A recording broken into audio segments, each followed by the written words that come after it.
Advertisement paid for by the government of Ontario has apparently derailed trade negotiations between the United States and our neighbor to the north. National correspondent Matt Galka has the latest from Washington. When someone says, let's impose tariffs on... This is the ad that has, at least for now, upended trade policy between the United States and Canada.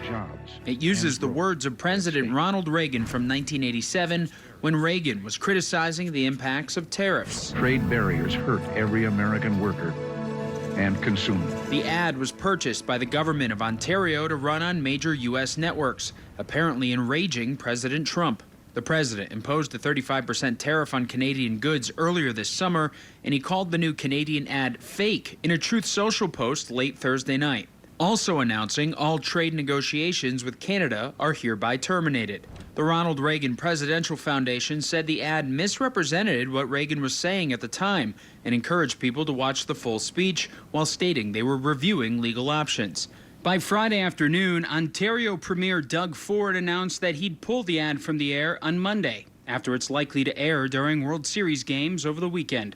Canada's Prime Minister said they're still willing to talk about tariffs. We can't control the trade policy of the United States.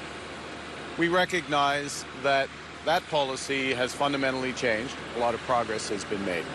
And we stand ready to pick up on that progress. Trump also alleged that Canada was up to something more nefarious with the ad than seemingly trying to lower tariff rates. The president wrote in another post, Canada is trying to illegally influence the United States Supreme Court in one of the most important rulings in the history of our country. I think that we have a very high level of confidence that the Supreme Court will side with us. We think we're on very strong grounds. The High Court is set to hear arguments on the tariff case coming up in the first week of November and could decide whether or not the president's sweeping tariffs without congressional approval are legal, after some lower courts have already ruled against them.